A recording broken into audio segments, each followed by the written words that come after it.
Thank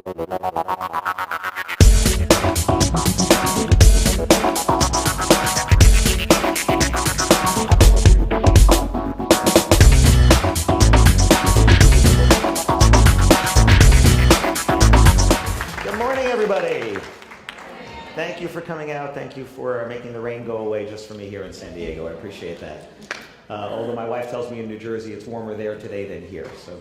But that's okay because we're inside, so it doesn't matter. But thank you for inviting me here, both ABC and ACE. I appreciate you getting together to do this. I know so many of you. I'm meeting some new friends today, and I certainly hope this is not the last time.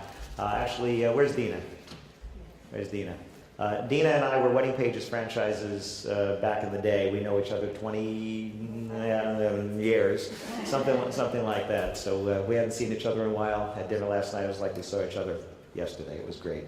So does anybody here not do weddings at all as part of your business? Anybody? Okay, because most of my references will be wedding, but I know NACE members sometimes, NACE people are more corporate. I've actually had this happen, so just wanted to know this way I'm speaking to the choir, so that's good. We're all from the same playbook. If you've seen me speak before, you know I like to give you actionable content. So this first presentation, these are some of the things that we're going to get. I'm going to teach you how to rev up your internet advertising. I'm going to talk about some ways to get brides that your competitors may not be using. Communicating with brides in a digital age. Those of us that were around before the digital age, we had to learn this. Some of you, it's very natural to you. How to speak the language of brides and how to find out ways that your website is actually working against you instead of for you. So let's get right into it. 7 mistakes event professionals make when marketing to brides. The first one is thinking your job is done after you place that ad. Well, you put an ad in a magazine, you put an ad on a website, maybe you've done some other type of advertising or marketing, and then you sit back and wait for the phone to ring, or the email to come in these days, right? The phone's not ringing. Your job isn't done once you've done that. You have to follow that through. How many people here make a sale on their website? I can put my credit card in and buy your main service, not some ancillary service, your main service on your website. Anybody? Okay. For you, the job is to get your website to get people to put stuff in their cart and check out. Right? Did you know that 40% of the time your shopping carts online get abandoned?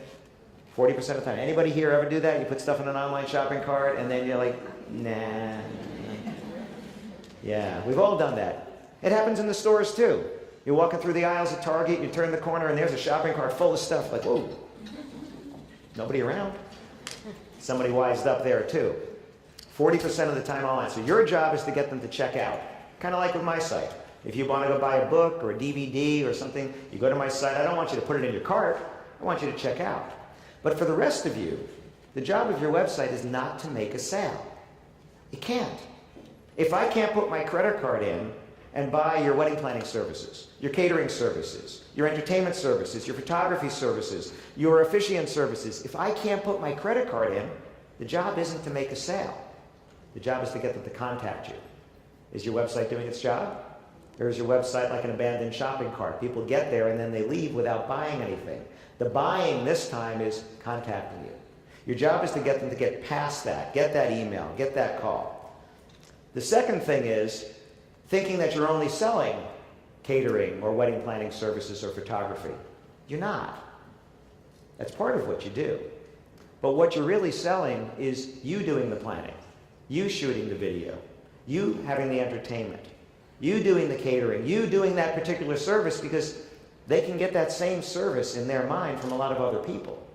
If they want you, they can't get you anywhere else. If they want you, they can't get you anywhere else. So you might be all ABC members, you might be planners, you might be caterers, but I can get food someplace else. I just can't get it from you unless I buy it from you. So you're not selling that service. That service is a commodity if you let it be about that. If you make it about you, they can't get you anywhere else at any price. At any price. I have one of my DVDs. It's a presentation called Creating an Exceptional Customer Experience. I gave this presentation yesterday up in the Bay Area for a group. The experience of buying from you is something I can't get anywhere else. I can get the logistics of it. I can get music and planning services and things, but I can't get it from you.